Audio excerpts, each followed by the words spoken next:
യേശുവിൻ്റെ പീഡാനുഭവരംഗങ്ങൾ. An Catherine എംറിച്ചിൻ്റെ ദർശനങ്ങൾ. അധ്യായം 43. യേശുവിൻ്റെ പാർശ്വം കുത്തിപ്പിളർക്കുന്നു. മരണം സംഭവിച്ച നിമിഷം തന്നെ യേശുവിൻ്റെ ആത്മാവ് മാലാഖമാരുടെ അകമ്പടിയോടെ കുരിശിൻ ചുവട്ടിൽ ഭൂമിക്കടിയിലേക്ക് ഒരു പ്രകാശഗോളത്തിൻ്റെ രൂപത്തിൽ ചൂഴ്ന്നിറങ്ങുന്നത് ഞാൻ കണ്ടു. മാലാഖമാരുടെ ഗണത്തിൽ ഗബ്രിയേലിനെ ഞാൻ തിരിച്ചറിഞ്ഞു. മാലാഖവൃന്ദം അനേകം പിശാചുക്കളെ അഗാധ ഗർത്തത്തിലേക്ക് ഓടിക്കുന്നതും എൻ്റെ ദൃഷ്ടിയിൽപ്പെട്ടു. കൂടാതെ പാപികളിൽ രക്ഷാകരമായ പശ്ചാത്താപം ഉളവാക്കുന്നതിനും യേശുവിൻ്റെ ദൈവികതയ്ക്ക് ശക്തമായ സാക്ഷ്യം നൽകാനും വേണ്ടി പാതാളത്തിൽ വസിക്കുന്ന ആത്മാക്കളോട് അവരുടെ ഗതകാല ശരീരത്തിൽ പ്രവേശിക്കുവാൻ യേശു ആജ്ഞാപിക്കുന്നതും ഞാൻ കേട്ടു. കർത്താവിൻ്റെ ജീവത്യാഗവേളയിൽ പ്രപഞ്ച ശക്തികൾ ആഞ്ഞടിച്ചു. പ്രകൃതിയുടെ പ്രതികരണം അതിഭയങ്കരമായിരുന്നു. കാൽവരിയിലെ വിശാലമായ ശിലാതലം പിളർന്നുണ്ടായ അത്യാഘാതമായ ഗർത്തം എനിക്ക് കാണാം. പലസ്തീന പ്രദേശം മുഴുവനും നാശനഷ്ടം വരുത്തിയെങ്കിലും ജെറുസലേമിലാണ് അത് ഏറ്റവും വിനാശകരമായി അനുഭവപ്പെട്ടത്. പ്രകാശം തിരിച്ചെത്തിയതോടെ ധൈര്യം വീണ്ടെടുത്ത ജെറുസലേം നിവാസികൾ ഭൂമികുലുക്കത്തിൻ്റെ ഇരമ്പലും കെട്ടിടങ്ങളുടെയും മൺവൃക്ഷങ്ങളുടെയും തകർച്ചയും എല്ലാം നിലംപതിക്കുന്ന ശബ്ദവും കേട്ടപ്പോൾ ഭയന്നു വിറച്ചു. നഗരം ശബ്ദമുഖരിതമായി. മരിച്ചു സംസ്കരിക്കപ്പെട്ടവർ പെട്ടെന്ന് പ്രത്യക്ഷപ്പെട്ടു. ഭയപ്പെട്ട് ഒളിക്കുന്നതിന് ശ്രമിച്ച ദുഷ്ടരെ ഇവർ അഭിമുഖീകരിച്ച് കഠിനമായ ഭാഷയിൽ ശകാരിച്ച് കുറ്റപ്പെടുത്തിയപ്പോൾ ശബ്ദകോലാഹലം പിന്നെയും വർദ്ധിച്ചു. അപ്രതീക്ഷിതമായി അന്ധകാരം പരന്നതുമൂലം ദേവാലയത്തിൽ നിർത്തിവെച്ച ബലിയർപ്പണം പ്രകാശം തിരിച്ചെത്തിയതോടെ പുനരാരംഭിക്കുകയും ജനം സന്തോഷിക്കുകയും ചെയ്തു. എന്നാൽ പെട്ടെന്ന് ഭൂമി കുലുക്കമുണ്ടായി. അവർ നിന്നിരുന്ന തറ ഇളകി വിറച്ചു. സമീപത്തുള്ള കെട്ടിടങ്ങൾ നിലംപതിച്ചു. ജെറുസലേം ദേവാലയത്തിലെ തിരശ്ശീല മുകളിൽ മുതൽ അടിവരെ രണ്ടായി കീറി. അതിന് പുറത്തുണ്ടായിരുന്നവർ ഭയപ്പെട്ട് സ്തംഭിച്ചു നിന്നു. പരിസരബോധം വീണ്ടെടുത്ത അവർ പൊട്ടിക്കരയാനും വിലപിക്കാനും തുടങ്ങി. ബലിയർപ്പണ വേദിയിൽ ക്രമങ്ങളും പെരുമാറ്റച്ചട്ടങ്ങളും കർശനമായി നടപ്പിലാക്കിയിരുന്നതിനാൽ ദേവാലയത്തിനകത്ത് ബഹളവും അസ്വസ്ഥതയും ഉണ്ടായില്ല. ജനക്കൂട്ടം ക്രമാതീതമായിരുന്നെങ്കിലും ബലിയർപ്പണ കർമ്മങ്ങൾ പുരോഹിതൻ ആഘോഷമായി നിർവഹിച്ചതിനാൽ സഹായികളും അതിൽ തന്നെ മുഴുകി. കുഞ്ഞാടിനെ വധിക്കുകയാണ് ആദ്യം ചെയ്തത്. തുടർന്ന് കീർത്തനഗാനങ്ങളുടെയും കാഹളധ്വനികളുടെയും അകമ്പടിയോടെ രക്തം തളിക്കൽ കർമ്മം നടന്നു. പുരോഹിതർ ബലിയർപ്പണം തുടരുന്നതിനിടയിൽ അപ്രതീക്ഷിതമായി എല്ലാം നിലച്ചു. ജനങ്ങളുടെ മുഖത്ത് ഭയം നിഴലിച്ചു. എല്ലാം കുഴഞ്ഞു മറിഞ്ഞു. അവിടെ നിശബ്ദമായി. ബലിയർപ്പണം നിർത്തിവെച്ചു. എല്ലാവരും ആവുന്നത്ര വേഗത്തിൽ അവിടെ നിന്നും ഓടിമാറി. ദേവാലയ കവാടത്തിൽ ആളുകൾ വലിയ തിക്കും തിരക്കുമായി. അവർ എത്ര ഓടിയോ അത്രയും കൂടുതൽ ഭയന്നു വിറച്ചു. ഇതിനെല്ലാം നിമിത്തമായത് വർഷങ്ങൾക്ക് മുമ്പ് മരിച്ച് സംസ്കരിക്കപ്പെട്ടവർ ജനക്കൂട്ടത്തിനിടയിൽ പെട്ടെന്ന് പ്രത്യക്ഷപ്പെട്ടതാണ്. ശവകുടീരങ്ങളിൽ നിന്ന് വന്നവർ അവരെ കർശനമായി നോക്കി. അവന്റെ രക്തം ഞങ്ങളുടെ മേലും ഞങ്ങളുടെ മക്കളുടെ മേലും പതിക്കട്ടെ എന്ന് ആർത്ത് വിളിച്ചു പറഞ്ഞുകൊണ്ട് ലോകത്തിൽ വന്ന സാക്ഷാൽ നീതിമാനെ അന്നേ ദിവസം കുരിശിലേറ്റി കൊല ചെയ്തതിന് അവരെ അതിനിശ്ചിതമായി കുറ്റപ്പെടുത്തി. ശബ്ദകോലാഹലങ്ങൾക്കിടയിൽ ക്രമം പാലിക്കുന്നതിന് പുരോഹിതർ ചെറിയ ശ്രമം നടത്തി. ദേവാലയത്തിന്റെ അകത്തളത്തിലുള്ളവർ ജനക്കൂട്ടത്തിനിടയിലൂടെ തള്ളിക്കയറി പുറത്തേക്കുള്ള കൽപ്പടവുകളിലൂടെ കടന്നുപോകാൻ നടത്തിയ ശ്രമം അവർ തടഞ്ഞു. കല്ലോ മരക്കമ്പോ മധ്യത്തിൽ വീണ് അലങ്കോലപ്പെട്ട എറുമ്പിന്റെ താവളം പോലെയായിരുന്നു അപ്പോൾ ദേവാലയം. ഉപദ്രവമുണ്ടായ ഭാഗത്തുള്ള എറുമ്പുകൾ പേടിച്ച് അസ്വസ്ഥരായി ആശങ്കയോടെ ഒന്നും ചെയ്യാൻ സാധിക്കാതെ ചിതറി നടക്കും. എന്നാൽ സുരക്ഷിത സ്ഥലങ്ങളിലുള്ള എറുമ്പുകൾ അവയുടെ ജോലി ശാന്തമായി തുടരുകയും കേടുവന്ന ഭാഗം നന്നാക്കുവാൻ ശ്രമിക്കുകയും ചെയ്യുമല്ലോ. പ്രധാന പുരോഹിതൻ കയ്യഫാസും അദ്ദേഹത്തിന്റെ സഹായികളും അവരുടെ മനസാന്നിധ്യം നഷ്ടപ്പെടുത്തിയില്ല. തന്നെയുമല്ല, അവരുടെ ദുഷ്ടമനസ്സിന്റെ കാഠിന്യം മൂലം ബാഹ്യമായ ശാന്തത പുലർത്തുവാൻ സാധിച്ച അവർ ദേവാലയത്തിലുണ്ടായ ഒച്ചപ്പാട് ഒരു പരിധിവരെ നിയന്ത്രിച്ചു. അവിടെ സംഭവിച്ച ആശ്ചര്യകരമായ കാര്യങ്ങളും ജനങ്ങൾ ഭയന്നു വിറയ്ക്കാനിടയായ പ്രകൃതിയിലെ മാറ്റങ്ങളും യേശു നീതിമാനാണ് എന്നതിൻ്റെയും നിരപരാധിയാണ് എന്നതിൻ്റെയും തെളിവല്ലെന്ന് ജനങ്ങളെ ബോധ്യപ്പെടുത്താൻ അവർ കിണഞ്ഞു പരിശ്രമിച്ചു. അന്റോണിയ കോട്ടയിലെ കാവൽ സൈന്യവും ക്രമസമാധാന പാലനത്തിന് അത്യധ്വാനം ചെയ്തു. ഈ പെസഹ തിരുനാളിന് ഇടയിലുണ്ടായ അസാധാരണമായ സംഭവങ്ങൾ വിപ്ലവമായി പരിണമിച്ചില്ല. ജനഹൃദയങ്ങളിൽ നിറഞ്ഞു നിന്ന ഭയാശങ്കകൾ ശമിപ്പിക്കുന്നതിൽ ഫരിസ്രായേൽ ബദ്ധശ്രദ്ധരായി. കുറേയൊക്കെ അവർ അതിൽ വിജയിക്കുകയും ചെയ്തു. ശ്രദ്ധേയമായ ചില സംഭവങ്ങൾ കൂടി ഞാൻ കാണുന്നു. വിശുദ്ധിയുടെ വിശുദ്ധ സ്ഥലത്തേക്കുള്ള പ്രവേശന കവാടത്തിൽ സ്ഥാപിച്ച അതീവ സുന്ദരമായ തിരശീല ബന്ധിച്ചിരുന്ന ഇരു തൂണുകളുടെയും അടിത്തറ ഇളകി. അവയിൽ ഇടതുവശത്തുള്ളത് തെക്കുവശത്തേക്കും വലതുവശത്തുള്ളത് വടക്കുവശത്തേക്കും മറിഞ്ഞു വീഴുകയാൽ തിരശീല മുകൾ മുതൽ താഴെ വരെ രണ്ടായി കീറി. വിശുദ്ധിയുടെ വിശുദ്ധ സ്ഥലം ഏവർക്കും ദർശിക്കത്തക്ക വിധം തുറക്കപ്പെടുകയും ചെയ്തു. വയോധികനായ ശിമിയോൻ ഇരുന്ന ശ്രീകോവിലിലേക്കുള്ള പ്രവേശന കവാടത്തിനടുത്തുള്ള ഭിത്തിയിൽ നിന്ന് വലിയ ഒരു കല്ലിളകി വീണ് കമാനം തകർന്നു. ദേവാലയത്തിന്റെ പല ഭാഗങ്ങളിലും തറ ഇളകി സ്തംഭങ്ങൾ തകർന്നു വീണു. ബലിപീഠത്തിനും പൂമുഖത്തിനുമിടയിൽ വെച്ച് വധിക്കപ്പെട്ട പ്രവാചകൻ സക്രിയ ആ വിശുദ്ധിയുടെ വിശുദ്ധ സ്ഥലത്ത് പ്രത്യക്ഷപ്പെട്ടു. സ്വേച്ഛാധിപതിയും ക്രൂരനുമായ ഹെരോദേസിന് സ്വന്തം മകൻ സ്നാപകനെ ഒറ്റിക്കൊടുക്കാത്തതിന്റെ പേരിൽ ക്രൂരമായ പീഡനങ്ങൾക്ക് ശേഷം വധിക്കപ്പെട്ട രണ്ടാം സക്കറിയ, ഹെരോദിയുടെ പ്രേരണയാൽ പടയാളികളാൽ ശിരച്ഛേദനം ചെയ്യപ്പെട്ട സ്നാപ യോഹന്നാൻ, ക്രൂരമായ പീഡനങ്ങൾക്ക് ഇരയായി മരിച്ച മറ്റ് പ്രവാചകന്മാർ എന്നിവരോട് ചെയ്ത അതിനികൃഷ്ടമായ ചെയ്തികൾ അദ്ദേഹം വിവരിച്ചു. നീതിമാൻ എന്ന് വിളിക്കപ്പെട്ടിരുന്ന പ്രധാന പുരോഹിതൻ ശിമിയോന്റെ 2 പുത്രന്മാർ, നിയമജ്ഞർ സാധാരണയായി നിൽക്കാറുള്ള ഭാഗത്ത് പ്രത്യക്ഷപ്പെട്ടു. പ്രവാചകന്മാരുടെ മരണത്തെക്കുറിച്ചും താമസിയാതെ തന്നെ അവസാനിക്കാൻ പോകുന്ന നിയമഗ്രന്ഥങ്ങളിലെ ബലികളെക്കുറിച്ചും തീക്ഷ്ണമായി സംസാരിക്കുകയും അവിടെ ഉണ്ടായിരുന്ന എല്ലാവരും മാനസാന്തരപ്പെട്ട് അവർ ക്രൂശിച്ചവന്റെ പഠനങ്ങളെ ആശ്ലേഷിക്കുവാൻ ഉപദേശിക്കുകയും ചെയ്തു.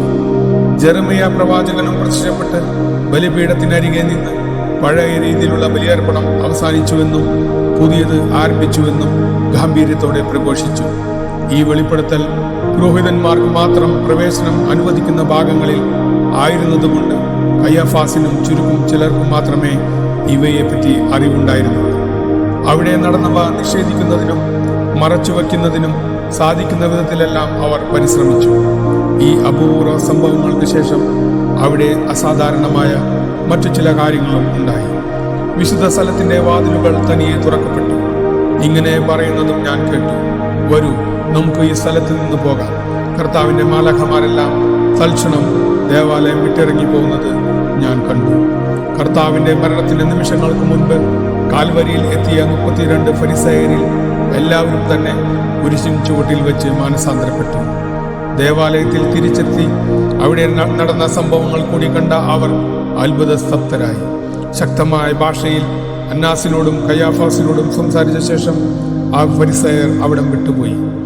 യേശുവിനോട് ഏറ്റവും അധികം ശത്രുത പുലർത്തിയിരുന്നതും അത്തരത്തിലുള്ള എല്ലാ പ്രവർത്തനങ്ങൾക്കും നേതൃത്വം നൽകിയിരുന്നതും അന്നാസ് ആയിരുന്നു.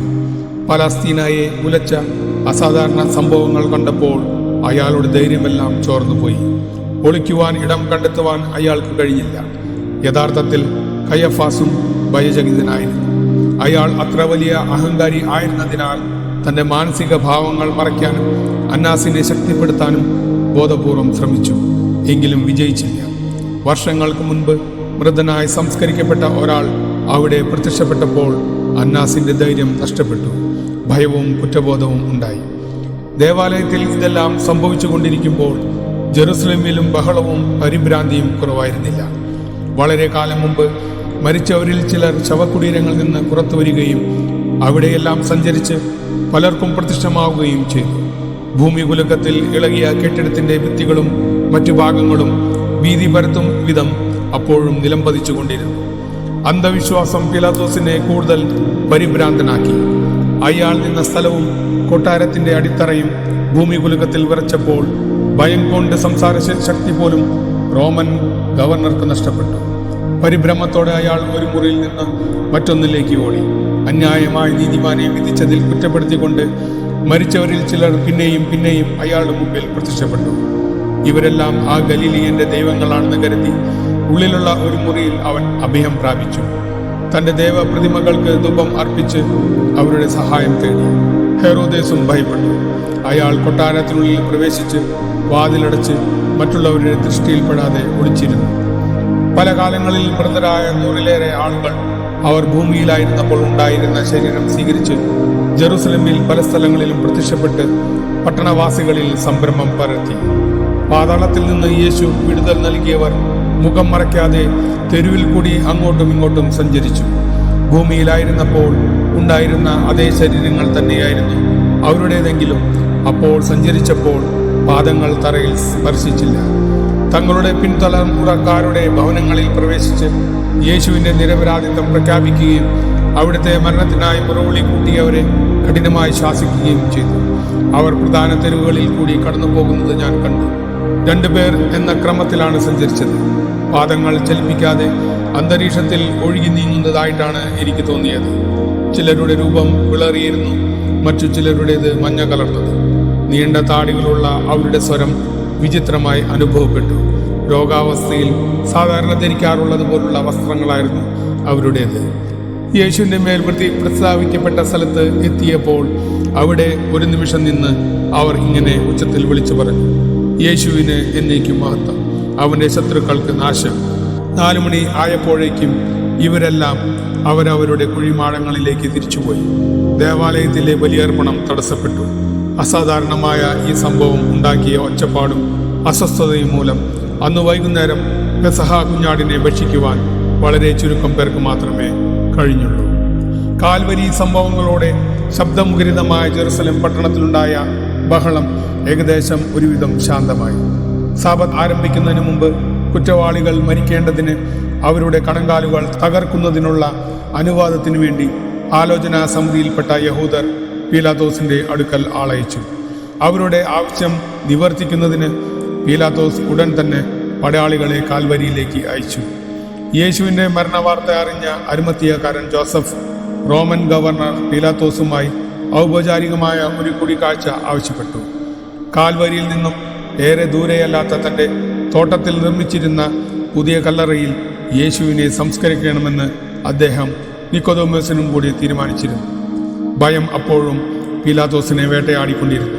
അപമാനിതനായി ക്രൂശിക്കപ്പെടുന്നതിന് താൻ വിധിച്ച ഒരാൾക്ക് മാന്യമായ സംസ്കാര ശുശ്രൂഷ നൽകുന്നതിന് അനുവാദം ചോദിച്ചുകൊണ്ട് ജോസഫിനെ പോലെ ഉന്നത സ്ഥാനിയായ വ്യക്തി തന്റെ മുമ്പിൽ നിൽക്കുന്നത് കണ്ട് പീലാത്തോസ് ആശ്ചര്യപ്പെട്ടു.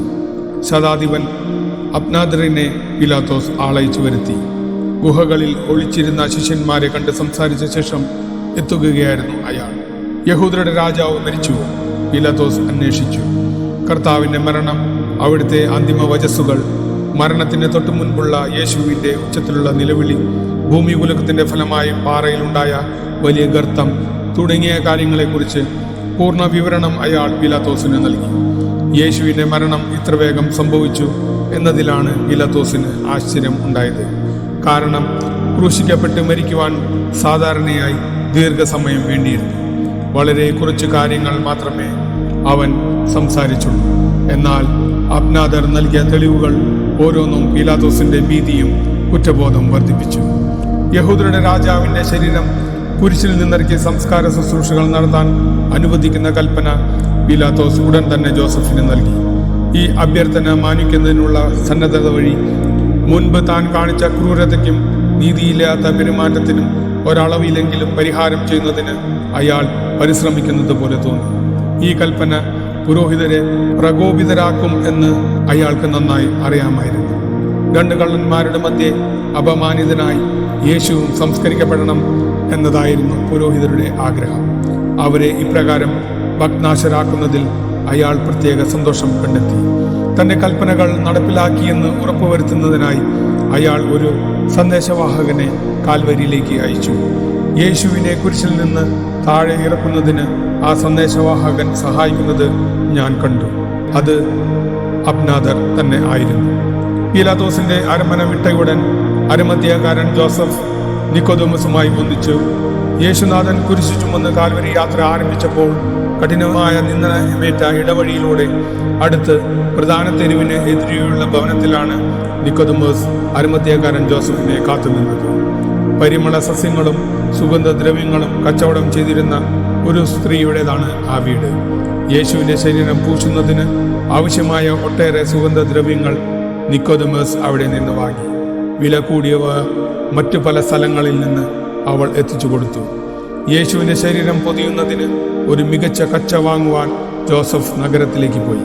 സ്നാപക യോഹന്നാൻ ശിരച്ഛേദം ചെയ്യപ്പെട്ടപ്പോൾ മൃതശരീരം കൊണ്ടുവരുന്നതിന് അദ്ദേഹത്തിന്റെ ശിഷ്യന്മാർ ഉപയോഗിച്ചതുപോലുള്ള ഒരു കൈവണ്ടിയിൽ അടുത്തുണ്ടായിരുന്ന പണിപ്പുരയിൽ നിന്ന് ഗോവണി, ചുറ്റിക, കയർ, ഭരണിയിൽ വെള്ളം, പഞ്ഞി മുതലായവ ജോസഫിന്റെ ജോലിക്കാർ കൊണ്ടുവന്നു. ജെറുസലേമിൽ ഇതെല്ലാം സംഭവിച്ചു കൊണ്ടിരിക്കുമ്പോൾ കാൽവരിയുടെ ചുറ്റും നിശബ്ദത നിറഞ്ഞു നിന്നു. ഏറെ നേരം ബഹളം സൃഷ്ടിച്ച പ്രക്ഷുബ്ധരായ ജനക്കൂട്ടം ചിതറി. അവർ ഭയപ്പെട്ടിരുന്നു. ആ ഭയം ചിലരിൽ ആത്മാർത്ഥമായ പശ്ചാത്താപം ജനിപ്പിച്ചു. എന്നാൽ മറ്റുള്ളവരിൽ ഇത് അത്ര ഫലം ഉളവാക്കിയില്ല. മറിയം, യോഹന്നാൻ, മഗ്ദലേന, മേരി ക്ലയോഫസ്, സലോമി എന്നിവർ സങ്കടം സഹിക്കാനാവാതെ വസ്ത്രം കൊണ്ട് മുഖം മറച്ച് നിശബ്ദമായി കരഞ്ഞുകൊണ്ട് കുരിശിൻ ചുവട്ടിൽ നിൽക്കുകയാണ്. ഏതാനും പടയാളികൾ മതിൽ ചാരി നിന്നു. കാസിയൂസ് കാൽവരിയുടെ ഉച്ചിയിലേക്കും താഴേക്കും സഞ്ചരിച്ചു കൊണ്ടിരുന്നു. 25 വയസ്സ് തോന്നിക്കുന്ന സംശയ പ്രകൃതിയും കോങ്ങണനുമായിരുന്നു കാസിയൂസ്. സൂര്യൻ താഴേക്ക് ഉറ്റുനോക്കി. ഭൂമി വിലാപ വസ്ത്രം ധരിച്ചതുപോലെ കാണപ്പെട്ടു. കുരിശിലേറ്റപ്പെട്ടവരുടെ കണങ്കാലുകൾ തകർത്ത് മരണം ത്വരിതപ്പെടുത്താൻ 6 വില്ലാളികൾ അവിടെ എത്തി. ഇരുമ്പ് കമ്പി, മൺവെട്ടി, കയർ, ഗോവണി തുടങ്ങിയ ഉപകരണങ്ങളും അവർ കൂടെ കരുതിയിരുന്നു. നമ്മുടെ കർത്താവിന്റെ കുരിശിനെ അവർ സമീപിച്ചപ്പോൾ ചുവട്ടിൽ നിന്ന അവിടുത്തെ സ്നേഹിതർ ഏതാനും ചുവടുകൾ പിന്നിലേക്ക് മാറി നിന്നു. മകന്റെ മൃതശരീരത്തെ പോലും അവർ പരിഹസിച്ചു. സന്തോഷിക്കുമോ എന്ന് പരിശുദ്ധ അമ്മ ഭയപ്പെട്ടു. അവളുടെ ഭയം അസ്ഥാനത്തായിരുന്നില്ല. കാരണം അവൻ മരണം നടിച്ചു കിടക്കുകയാണെന്ന് പറഞ്ഞുകൊണ്ടാണ് ഗോവണി അവിടുത്തെ കുരിശിൽ ചാരിയത്. എന്നാൽ അവിടുത്തെ ശരീരം തണുത്ത് മരവിച്ചിരുന്നു എന്ന് മനസ്സിലാക്കിയ അവർ ജീവനോടെ കിടക്കുകയായിരുന്ന കള്ളന്മാരുടെ കുരിശിലേക്ക് ഗോവണി മാറ്റി. ഒരു വില്ലാളി ഇരുമ്പ് കമ്പി കൊണ്ട് കൈകൾ മുട്ടിന് മുകളിലും താഴെയും അടിച്ചു തകർത്തു. ആ സമയം തന്നെ വേറൊരുവൻ അവരുടെ കാലുകളിലും മുട്ടിന് മുകളിലും താഴെയും അടിച്ചു തകർത്തു. ജസ്മാസ് വാവിട്ട് കരഞ്ഞപ്പോൾ അവന്റെ നെഞ്ചിന് ഇരുമ്പ് തണ്ടുകൊണ്ട് 3 പ്രാവശ്യം അടിച്ചു. ജസ്മാസും ഡിസ്മാസും ഉച്ചത്തിൽ നിലവിളിച്ച് മരിച്ചു. ഡിസ്മാസ് ഒരു നിലവിളിയോടെ മരിച്ചു. രക്ഷകന്റെ കൃപ സ്വീകരിച്ച ഡിസ്മാസിന് അവിടത്തോട് ചേരാൻ ഭാഗ്യം ലഭിച്ചു. പടയാളികൾ കയറുകൾ അഴിച്ചു. 2 പേരുടെയും ശരീരം തറയിൽ നിബന്ധിച്ചു. കാൽവരിക്കും പട്ടണമതിലിനും ഇടയിലെ ആഴമുള്ള ചതുപ്പ് സ്ഥലത്തേക്ക് കൊലയാളികൾ അവരെ വലിച്ചു കൊണ്ടുപോയി സംസ്കരിച്ചു. യേശു യഥാർത്ഥത്തിൽ മരിച്ചത് തന്നെയോ എന്ന് വില്ലാളികൾ സംശയിക്കുന്നത് പോലെ തോന്നി. കള്ളന്മാരുടെ കാലുകൾ തകർക്കുന്നതിൽ അവർ കാണിച്ച ക്രൂരത കണ്ട് യേശുവിന്റെ ശരീരത്തോട് അവർ ഏതു വിധത്തിലുള്ള ക്രൂരതയായിരിക്കും കാണിക്കുക എന്ന് ചിന്തിച്ച് ഭക്തസ്ത്രീകൾ ഭയന്നു വിറച്ചു. കൃപ ലഭിച്ച കാസിയൂസ് യേശുവിന്റെ പ്രസാദവരത്താൽ പൂരിതനായി. പടയാളികളുടെ ധിക്കാരവും ക്രൂരമായ പെരുമാറ്റവും ഭക്തസ്ത്രീകളുടെ ദുഃഖവും കണ്ട് മനം നൊന്ത അദ്ദേഹം യഥാർത്ഥത്തിൽ യേശു മരിച്ചു എന്ന് തെളിയിച്ച് അവരുടെ ഉത്കണ്ഠ അകറ്റാൻ തീരുമാനിച്ചു. അങ്ങനെ ചെയ്യാൻ മനസ്സലിവാണ് അയാളെ പ്രേരിപ്പിച്ചതെങ്കിലും അതുവഴി ഒരു പ്രവചനം നിറവേറുകയായിരുന്നു. കാസിയൂസ് കുന്തവുമായി കുരിശ് സ്ഥാപിച്ചിരുന്ന ഉയർന്ന പ്രദേശത്തേക്ക് കുതിച്ചു. യേശുവിന്റെ കുരിശിനും നല്ല കള്ളന്റെ കുരിശിനും ഇടയിൽ നിലയുറപ്പിച്ചതിന് ശേഷം കുന്തം 2 കൈ കൊണ്ടും പിടിച്ച് യേശുവിന്റെ വലത് പാർശ്വത്തിൽ ആഞ്ഞുകുത്തി. കുന്തമുന അവിടുത്തെ ഹൃദയം തുളച്ചു. കുന്തം വലിച്ചൂരിയപ്പോൾ ആ മുറിവിൽ നിന്ന് രക്തവും വെള്ളവും അവന്റെ മുഖത്തും ദേഹത്തും തെറിച്ചു വീണൊഴുകി. ജ്ഞാനസ്നാനത്തിൽ പുതുജീവൻ നൽകുന്ന വെള്ളത്തിന് തുല്യമായിരുന്നു ഈ ക്ഷാളനം. പ്രസാദവരങ്ങളുടെയും നിത്യരക്ഷയും അവന് ലഭിച്ചു. കുതിരപ്പുറത്തിൽ നിന്ന് ചാടിയിറങ്ങി നിലത്ത് മുട്ടുകുത്തി മാറത്തടിച്ച് നിലവിളിച്ച് യേശുവിന്റെ ദൈവികതയിലുള്ള തന്റെ ഉറച്ച വിശ്വാസം എല്ലാവരുടെയും മുമ്പാകെ കാസിയൂസ് ഏറ്റുപറഞ്ഞു. പരിശുദ്ധ മറിയവും കൂടെയുള്ളവരും കുരിശിലേക്ക് തന്നെ ദൃഷ്ടികൾ ഉറപ്പിച്ച് അടുത്തു നിൽക്കുകയായിരുന്നു. യേശുവിന്റെ പാർശ്വത്തിൽ കുത്തിയപ്പോൾ അവർ അന്താളിച്ച് നിലവിളിച്ച് അറിയാതെ കുരിശിൻ ചുവട്ടിലേക്ക് കുതിച്ചു.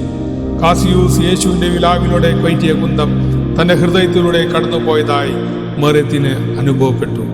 ഈ സമയം കാസിയോസ് മുട്ടിന്മേൽ നിന്ന് തനിക്ക് ലഭിച്ച പ്രസാദവരത്തിനും കണ്ണിന്റെ സുഖപ്രാപ്തിക്കും നന്ദി പറഞ്ഞു. അയാളുടെ ആത്മാവിനെ ചൂഴ്ന്നു നിന്ന അന്ധകാരം ഇല്ലാതായ നിമിഷമാണ് രോഗശാന്തി ലഭിച്ചത്. കാസിയൂസിന്റെ കോങ്കണ്ണ് സുഖപ്പെട്ടു. കണ്ണു സുഖപ്പെട്ട കാഴ്ച പൂർണ്ണമായി കിട്ടിയ ആ നിമിഷം തന്നെ ആത്മാവിന്റെ കണ്ണുകളും തുറന്ന അദ്ദേഹം സന്തോഷവാനായി. കാസിയൂസ് കൃതജ്ഞതാപൂർവ്വം പ്രാർത്ഥന തുടർന്നു. സംഭവിച്ച അത്ഭുതം കണ്ട് സംതൃപ്തരായ പടയാളികൾ അവനരികെ വന്ന് മുട്ടുകുത്തി മാറത്തടിഞ്ഞ് നിലവിളിച്ചുകൊണ്ട് യേശുവിനോട് തങ്ങളുടെ തെറ്റുകൾ ഏറ്റുപറഞ്ഞു. യേശുവിന്റെ വിലാപ്പുറത്തെ മുറിവിൽ നിന്നും രക്തവും വെള്ളവും അപ്പോഴും പ്രവഹിച്ചുകൊണ്ടേയിരുന്നു. അത് കുരിശിൻ ചുവട്ടിലെ ഒരു പാറക്കുഴിയിലേക്ക് ഒഴുകി നിറയുന്ന കാഴ്ച ഹൃദയഭേദകമായിരുന്നു. മേരിയുടെയും മഗ്ദലേനയുടെയും കണ്ണുനീരും അതിൽ കലർന്നു. ഭക്തസ്ത്രീകൾ അത് പാത്രങ്ങളിൽ ശേഖരിക്കുകയോ തുണിയിൽ ഒപ്പിയെടുക്കുകയോ ചെയ്തു. യേശുവിൻ്റെ ശരീരം സ്പർശിക്കരുത് എന്ന് പീലാത്തോസിൽ നിന്ന് കൽപ്പന ലഭിച്ച വില്ലാളികൾ തിരിച്ചു വന്നതേയില്ല. 4 മണിക്ക് അല്പം മുമ്പാണ് ഇതെല്ലാം സംഭവിച്ചത്. ഈ സമയം ജോസഫും നിക്കോദമോസും ചേർന്ന് യേശുവിൻ്റെ ശരീരം സംസ്കരിക്കുന്നതിനാവശ്യമായ സാധനങ്ങൾ ശേഖരിച്ചു. കല്ലറ വൃത്തിയാക്കുന്നതിന് ജോസഫ് അയച്ചിരുന്ന സേവകർ തങ്ങളുടെ യജമാനൻ തനിക്കായി നിർമ്മിച്ച പുതിയ കല്ലറയിൽ യേശുവിൻ്റെ ശരീരം സംസ്കരിക്കുന്ന വിവരം അവൻ്റെ സ്നേഹിതരെ അറിയിച്ചു. യോഹന്നാൻ ഭക്തസ്ത്രീകളോടൊപ്പം പെട്ടെന്ന് പട്ടണത്തിലേക്ക് പോയി. പരിശുദ്ധ മറിയത്തിന് താമസിക്കുന്നതിന് സെനക്കളിനടുത്തായി ഒരു ചെറിയ മുറി ഉണ്ടായിരുന്നു. ഈ യാത്ര പരിശുദ്ധ മറിയത്തിന് അല്പം ആശ്വാസം ലഭിക്കുന്നതിനും സംസ്കാര ക്രിയകൾക്ക് ഏതാനും സാധനങ്ങൾ വാങ്ങിക്കുന്നതിനും വേണ്ടിയായിരുന്നു. കാൽവരിയുടെ ഏറ്റവും അടുത്ത കവാടത്തിൽ കൂടി പട്ടണത്തിലേക്ക് പോകുന്നതിന് അവർക്ക് സാധിച്ചില്ല. കാരണം ഫരിസേയർ അത് അടച്ചുപൂട്ടി കാവൽ ഏർപ്പെടുത്തിയിരുന്നു. ബത്ലഹേമിന് പോകുന്ന പാതയിലേക്കുള്ള പ്രവേശന കവാടത്തിലൂടെ പുറത്തു കടന്ന് അവർ അതിവേഗം നടന്നു.